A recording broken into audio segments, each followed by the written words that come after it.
السلام علیکم ورحمۃ اللہ وبرکاتہ۔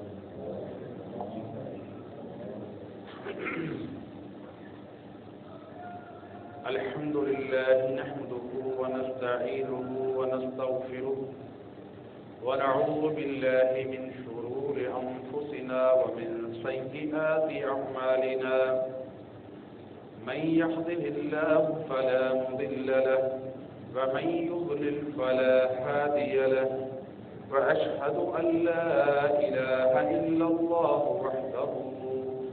وحده لا شريك له، وأشهد أن محمدا عبده ورسوله،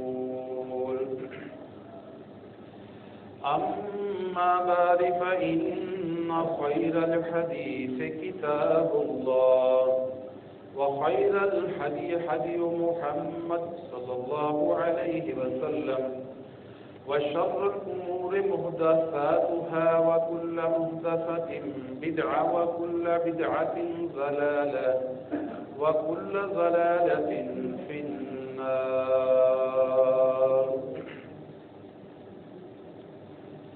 يا أيها الذين آمنوا اتقوا الله حق تقاته ولا تموتن إلا وأنتم مسلمون۔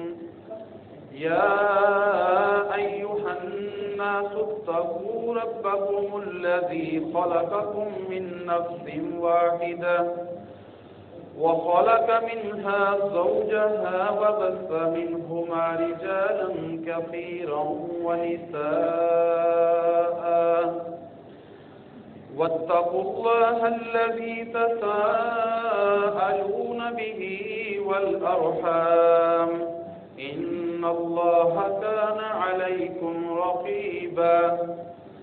يا أيها الذين آمنوا اتقوا الله وقولوا قولا سديدا يصلح لكم أعمالكم ويغفر لكم ذنوبكم، ومن يطع الله ورسوله فقد فاز فوزا عظيما۔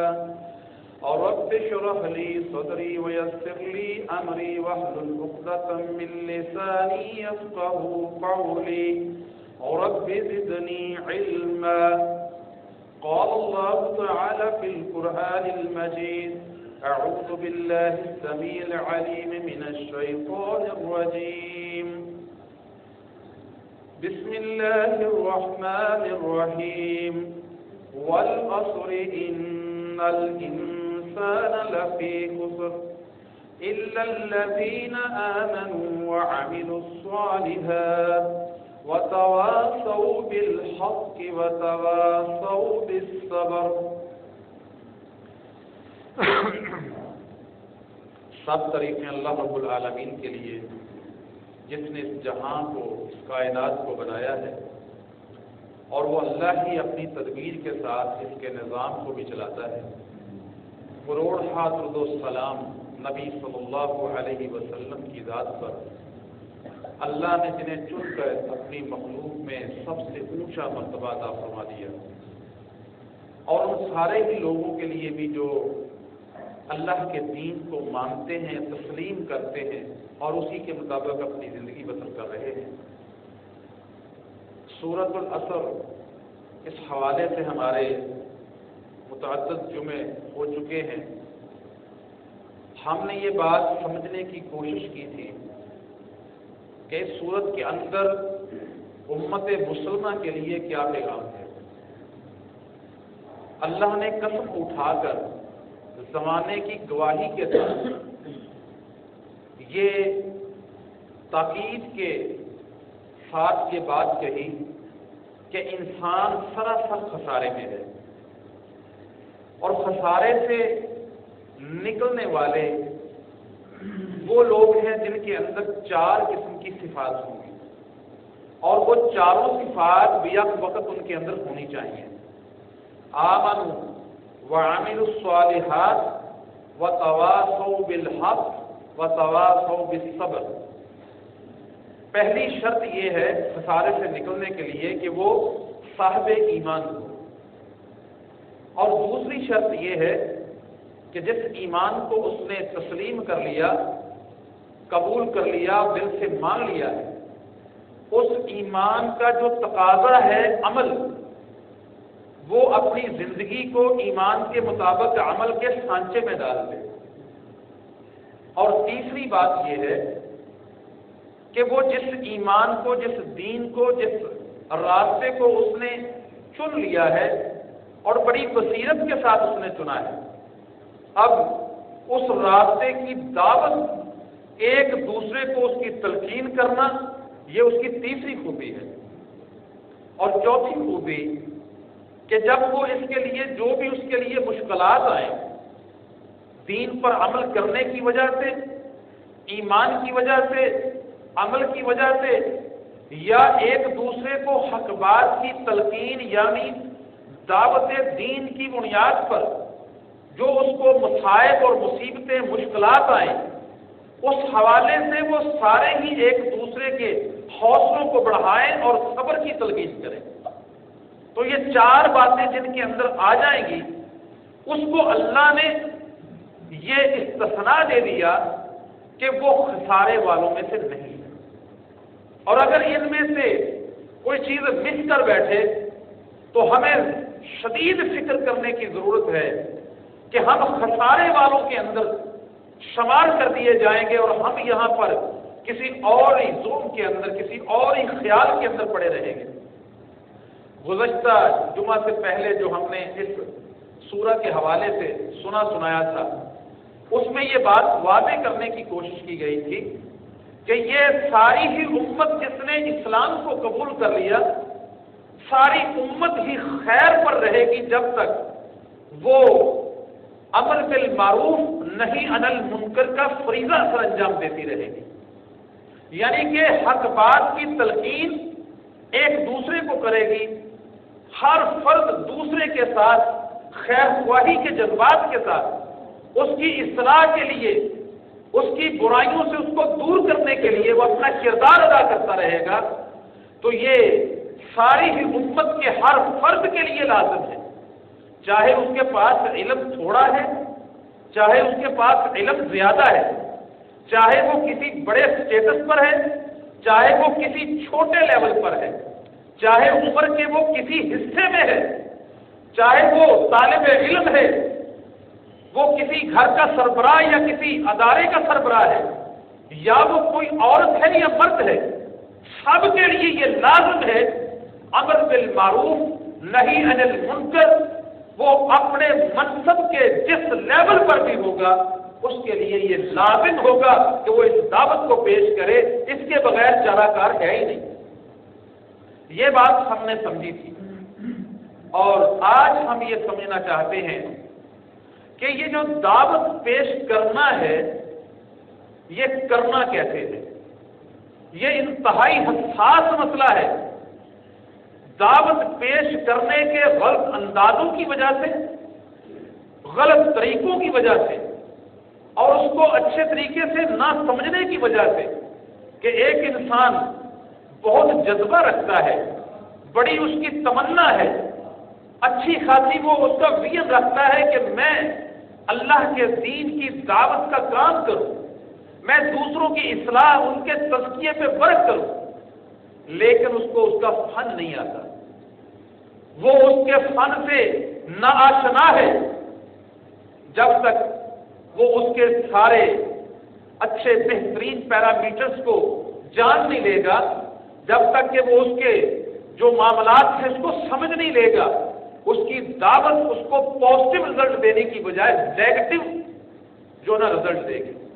لہذا میں کوشش کروں گا کہ آج یہ کوئی ایک جمعے کا ٹاپک تو نہیں ہے، لیکن میں کوشش کروں گا کہ آج کے جمعے میں جو زیادہ سے زیادہ بہتر بات اس میں سموئی جا سکے، میں آج کے گوش گزار کروں کہ ہم نے ہر انسان کو دعوت دینی ہے، چاہے وہ میری اولاد میں سے ہے، چاہے وہ میرے عزیز و اقارب ہیں، میرے کولیگز ہیں، محلے دار ہیں، یا جہاں میرا لنک کوئی کاروباری ہے، جہاں جہاں میری پہنچ ہے، میرا چاہے کوئی اسٹوڈنٹ لیول پر میرا کسی سے تعلق ہے، اساتذہ سے ہے یا اسٹوڈنٹ سے ہے، یا استاد ہے تو اس کا شاگردوں سے ہے، تو وہ دعوت دینے کا ذمہ دار ہے۔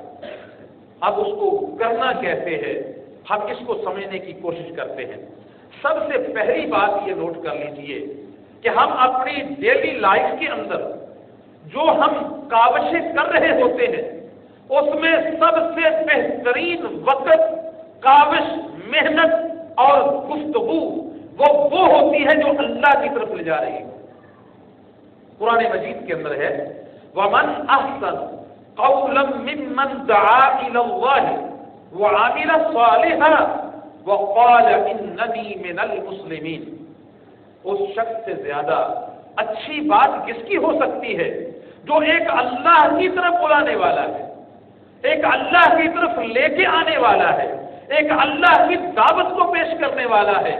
اللہ فرماتے ہیں سوالیہ انداز میں وَمَنْ أَحْسَنُ قَوْلًا مِّمَّنْ دَعَا إِلَى اللَّهِ، وہ بہترین بات اس شخص کی ہے جو اللہ کی طرف بات کو لے کر آتا ہے، جو لوگوں کو اللہ کی طرف لے کے آنے والی کاوشیں، محنتیں، گفتگو، یہ ساری اس کی اس طرف ہوتی ہے۔ اللہ فرماتے ہیں اس شخص سے اچھی بات اور کس کی ہو سکتی ہے؟ اور یہ بات صرف یہاں تک نہیں ہے بلکہ وہ خالی خولی اپنی زبان سے ادا کرنے والا نہیں، بلکہ اللہ فرماتے ہیں وہ عامل صالحہ، وہ دعوت الی اللہ کا کام کرتا ہے لیکن اس کے اپنے عمل صالح ہیں، اپنے عمل بھی اس کے ٹھیک ہے۔ یہ اور تیسری بات وقال اننی من المسلمین، اور وہ اس بات کا برملا اظہار کرتا ہے، اس کی زبان بھی اس بات کا اظہار کرتی ہے، اس کی باڈی لینگویج یہ بات بتاتی ہے، اس کے گھر کی ایک ایک چیز یہ بات بتاتی ہے، اور وہ اس کا عمل یہ شو کر رہا ہوتا ہے کہ یہ اللہ کا مطیع اور فرما بردار ہے۔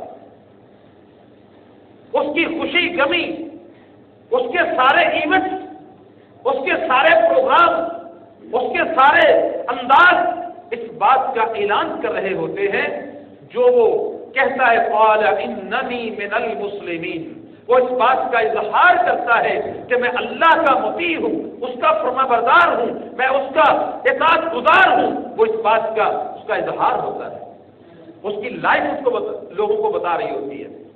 تو لہذا یہ بات سب سے بہترین ہے، اور اللہ نے جو ہمیں دعوت کے حوالے سے ہماری ذمہ داری لگائی ہے تو ہمیں فری ہینڈ بھی نہیں دیا، ہمیں اللہ نے گائیڈ کیا ہے، اللہ نے ہمیں قرآن مجید کے اندر ہماری رہنمائی کی ہے کہ دعوت پیش کیسے کرنی ہے۔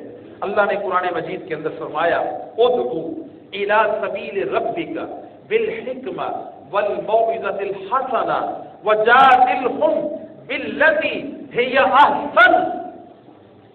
اللہ فرماتے ہیں ادعو الی سبیل ربک، بلاؤ، لوگوں کو دعوت دو اللہ کے راستے کی طرف، اللہ کے دین کی، اللہ کی توحید کی، اس کے نبی کی سنت کی، دین اسلام کی، اسلامی شعار کی دعوت کو پیش کرو، لیکن کرنے کا طریقہ کیا ہوگا؟ بالحکمہ، جس کے اندر حکمت ہو، دانائی ہو، سمجھ بوجھ ہو، معاملہ فہمی ہو، اس انداز کے ساتھ حکمت اور اللہ فرماتے ہیں والموعظۃ الحسنہ، اور نصیحت بہت ہی اچھے انداز کے ساتھ جو دلوں کو مو لینے والی بات ہو، جو دلوں کے اوپر اثر کر دینے والا گفتگو کا انداز ہو، اس انداز کے ساتھ لوگوں کے ساتھ گفتگو، ان کو نصیحت کی جائے۔ ادعو الی سبیل ربک بالحکمہ والموعظۃ الحسنہ، اور اگر کبھی مخاطب، مخالف یا دوسرا شخص جس کو آپ دعوت پیش کرنا چاہتے ہیں، کوئی فرد، کوئی افراد، کوئی گروہ، کچھ بھی اس کو دعوت دینا چاہتے ہیں اور وہ گفتگو کے اندر بحث و تکرار میں آتا ہے، مناظرانہ روش اختیار کرتا ہے، تو اللہ نے ہمیں فرمایا وجادلہم، پھر ان کے ساتھ اگر تم نے کوئی بحث و تمہیز کرنی ہے تو وہ للکاروں کے ساتھ نہیں ہے، وہ اس طرح سے نہیں ہے کہ ہم تمہیں ہرا کے چھوڑیں گے، ہم تمہیں ڈیفیٹ کر کے چھوڑیں گے۔ وجادلہم